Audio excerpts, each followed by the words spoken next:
It's so good to be here. So good to be with you guys. I know we can't meet in person, but here I am. I'm Scott Davis from the Greater Baltimore Church. I've entitled the lesson today, Sheepish, Lessons on the 23rd Song. Sheepish, Lessons on the 23rd Song. So let's get right into it. Verse 1. The Lord is my shepherd, I shall not be in want. He makes me lie down in green pastures. He leads me beside still waters. He restores my soul. He leads me in the paths of righteousness for his name's sake. Even though I walk through the valley of the shadow of death, I will fear no evil. For you are with me, your rod and your staff. They comfort me. They prepare a table before me. In the presence of my enemies, you anoint my head with oil. My cup overflows. Surely goodness and mercy shall follow me all the days of my life, and I shall dwell in the house of the Lord forever. Here as we look at Psalm 23, the Hebrew name for the book of Psalms means hymns or songs or praise. It's comprised of 150 Israelite prayers and songs which feature themes such as lament, thanksgiving, praise, celebration, and trust.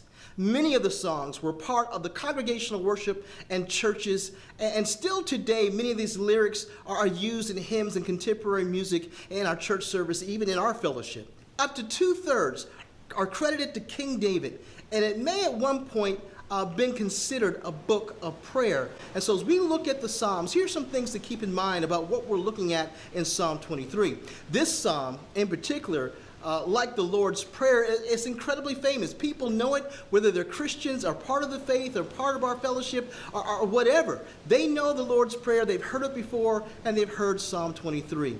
And it may be because it doesn't take much imagination, for instance, to envision God wrapping his arms around us, caring for us, loving us like sheep, guiding and protecting us, leading us and taking care of us, providing spiritual sustenance, meeting all of our needs, and giving us the hope of everlasting dwelling and eternity with him forever. What an amazing and encouraging psalm. We hear it so much at memorial services in different places because of the power of eternity that's mentioned in this psalm and God providing and taking care of us. This is the comfort and encouragement we need to hear during this crazy time in a COVID world. And so I don't know about you, but the COVID world has made it so that is my excuse for everything. You know, my wife will say, "You're going to take out the trash." And I say, "I was until COVID happened." "You were going to run on the treadmill." And I'll say, "Well, yeah, I was until COVID happened." "Weren't you going to the store?" "Yeah, I was, and then COVID happened." And so COVID is my reason for all the things that I'm not getting done or that I should be doing, but it certainly has interrupted our lives in crazy ways. And we need to be praying for each other on a serious note and encouraging one another, and the psalm is meant to do just that in Psalm 23. This was a common metaphor for David, the shepherd king, and for the kings of the ancient Near East. David, a shepherd, paints God as the ultimate shepherd and the God who cares. Psalm 23 is an exposition of our proper dependency upon the living Lord who wants to care for us in the way a shepherd cares for his sheep. Here the shepherd leads his sheep step by step and provides for them. God calls us to shift our basic dependency from people, our resources, ourselves, our interdependency on our talents, our gifts, and he wants us to depend on him. And the 23rd Psalm helps us to understand that we need to shift our dependency from all of these things, especially when we go through hardships. We tend to remove ourselves from God's dependency and start to depend on all the other things around us. And God, in the 23rd Psalm, is saying, shift your dependency back to me. That's what this is truly all about. The first half describes God's provision, verse 1 through 3 in the 23rd Psalm. And the second half describes God's protection in verse 4 through 6. And as we get into the New Testament, we have an example of that shepherd. Jesus described himself as the expected good shepherd in John 10:14. He also was called the great shepherd in Hebrews 13 through 20. So we have a living example of a shepherd, of God's spiritual shepherd living among us and taking care of his flock, taking care of his people. So let's get into verse 3. He restores my soul. He leads me in paths of righteousness for his name's sake. He restores my soul is the verb that really indicates that we are to return and be refreshed. As the Lord shepherds us, he's not merely taking care of our body. He's not really taking care of our minds. He's restoring our soul. We need spiritual sustenance. We see this in 2 Corinthians chapter 4, verse 16. Even though our outward man is perishing, yet the inward man is being renewed day by day. Yeah, that's right. We do all these things to take care of the inward person, or the outward person, rather. And we work out, we comb our hair, we get all the hair care products from Amazon that we can buy, but in the end, age and gravity will have its way with every single one of us, and there's only so much we can do about the outward man. But the inward man, God is restoring every single day, and that's such good news for us. That there's nothing we can do to really do that. God does that by the three things we're going to look at in just a minute. He does that, and he takes care of us, and he provides a way for us to continually be renewed. Isn't this what we need? I don't know about you, but I've been on some long and arduous and multiple Zoom calls, and I need my brain to be renewed. I need to soak in some Epsom salt and have my body renewed. NPR just came out with an article that reported an increase in lack of sleep, cracked teeth from people just grinding their teeth, and loss of hair because of COVID. Let me show you what I looked like before March when COVID happened. Yeah, that's me. No, that's not me. That's actually Jim Kelly. Jim Kelly, a famous martial art. I wish I looked like Jim Kelly, but anyhow, and I certainly don't have that much hair anymore. It's all gone. And like I said, gravity has its way with everybody. But here's a test we can take that helps us to understand our stress levels. It's called the Dolphin Test. And so in the Dolphin Test, and I'm not sure exactly how it works, but this is it can be amazingly accurate. It was used in case studies on stress levels at Johns Hopkins University. And we're going to take a look at two identical pictures of dolphins jumping out of the water. Now, they're identical. And what the test does is if you have an exorbitant amount of stress, then you'll see a lot of discrepancies between one dolphin jumping out of the water and the other one jumping out of the water. And so you're going to take a look. We're going to take a look at this picture. Two identical pictures of dolphins jumping out of the water. And if you see a lot of discrepancies between the two, then you're just going through too much stress at this time. Here's the picture. Not sure what you saw there, but I think if you saw two different pictures, then you got a little too much stress going on. It's not my eye that needs restoration. It's not my brain, and yes, it's tired. And it's not just my body, it's my soul that needs to be restored. I reached a spiritual deficit. My spiritual tank is empty, and the shepherd needs to restore the soul. My soul won't be restored by Netflix, Instagram, and Hulu. Won't get restored by Amazon, Walmart, or Target. It won't get restored even by Chick-fil-A, number 4 with lemonade with extra Chick-fil-A sauce there. That won't do it. It won't get refreshed until the shepherd restores it. The shepherd who leads us and gives us spiritual sustenance restores the soul. I've got to be close to him. And point number 1 is just this. We need connection. If we're going to be led, and our lessons from the 23rd Psalm here is that we need connection. We need to restore the soul. Literally, it causes my life to return. It revives me. It refreshes my spirit. Another way to look at this is it means that it brings us back to its original owner. When we are restored, we're brought back to our original owner because we've gotten off track and actually gotten lost and wandered away from the owner because our minds are all over the place with distraction. And we come back to the owner. And we recognize the good shepherd, follow, rely, and trust him, and we are revived. We are ready for the paths of righteousness when our souls are restored and replenished by our God. And we respond like a citizen of the kingdom, as one who belongs to God, our owner. Take a look at Psalm 19:7. The law of the Lord is perfect, reviving the soul. Perfect. Reviving the soul. God's law revives us. Luke chapter 22, verse 31 through 32.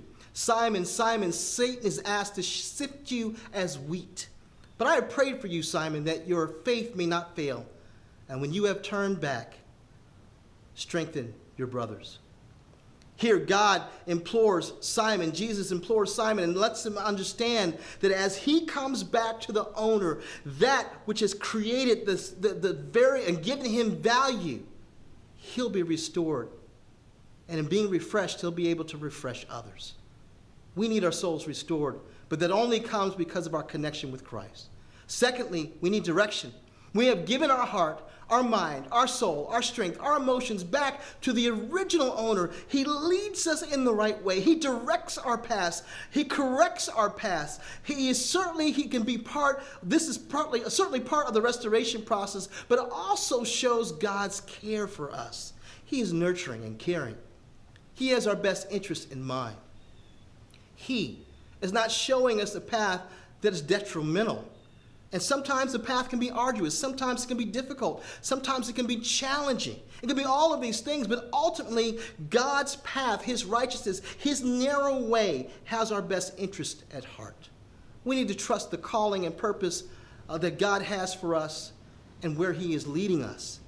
And often that's difficult, but look at Proverbs 12:28. It says, in the path of righteousness is life, and in his pathway there is no death. We don't have to fear God's way. We don't have to fear God's direction. We don't have to fear God's plan. And often we're afraid to walk down there because it's so different than the plan that we had for ourselves. But God's plan, his way of righteousness, his narrow way is always right. And it gives us the right direction. You know how our GPSs are always trying to reroute and send us someplace else? But if we just listen, we probably get there sooner than if we took our own path. And we need to follow the path of God. We'll get to the destination that we ultimately have in our relationship with God so much sooner than if we had taken those wrong turns. Point number 3 is when we listen to the Good Shepherd, we have protection. We have connection, we have the right direction, and we certainly have protection. Being led on the path of righteousness, we also enjoy God's protection.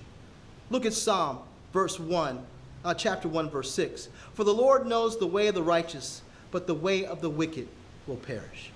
God knows that when we walk on his way, on his narrow road, we are also protected by him. Psalm chapter 5, verse 8.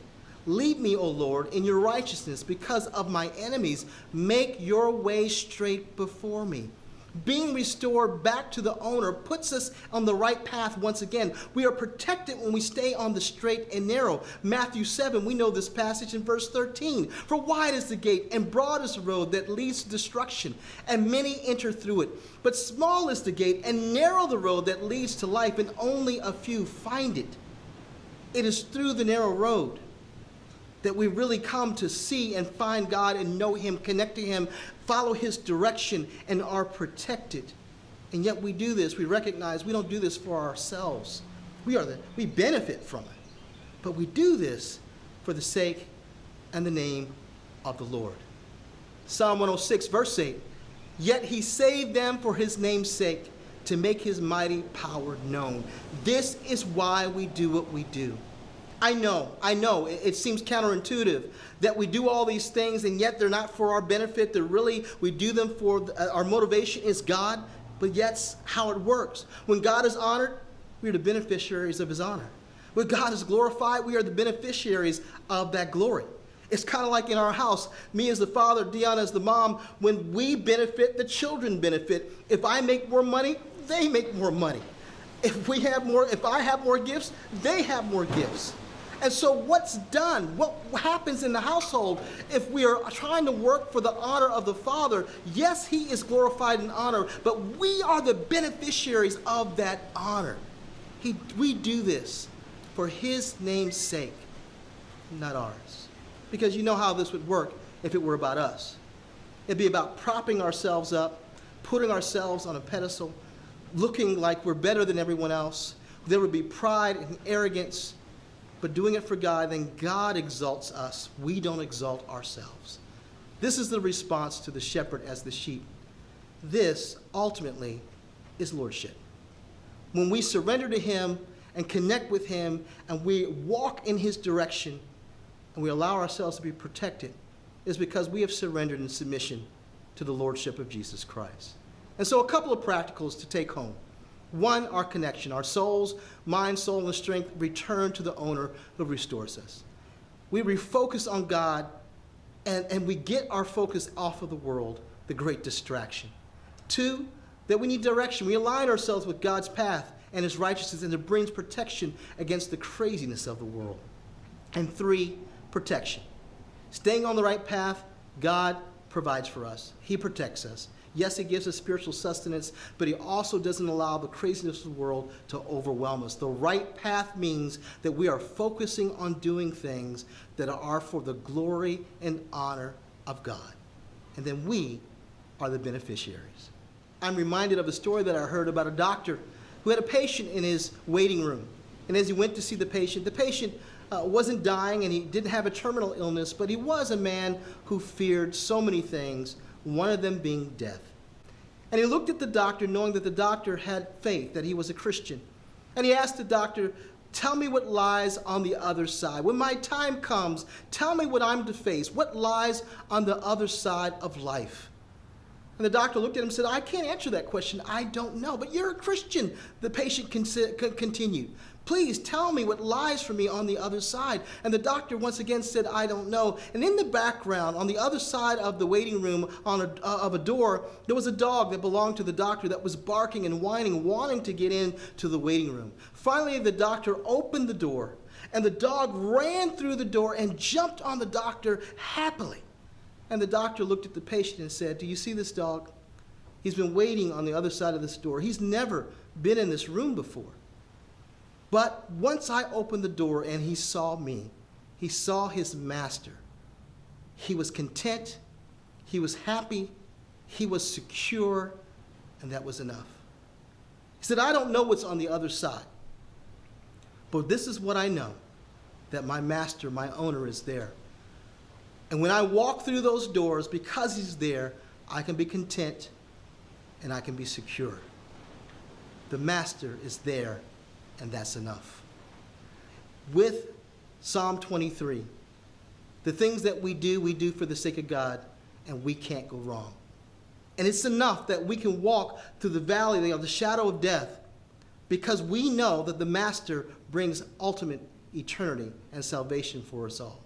We know that we can have connection and direction, and God protects us. And though we may not know everything that we are to face in this life, we know that God walks with us. Psalm 23 helps us to understand that no matter what we face it with God. And with that in mind, we can face anything. We'll face COVID with God. We'll face sickness with God.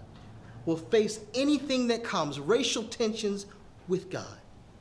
Because with God as our master, and we do this for his sake, we can face anything. Thanks for letting me share this morning. Thanks for allowing me to be with you. And to God be the glory. Amen.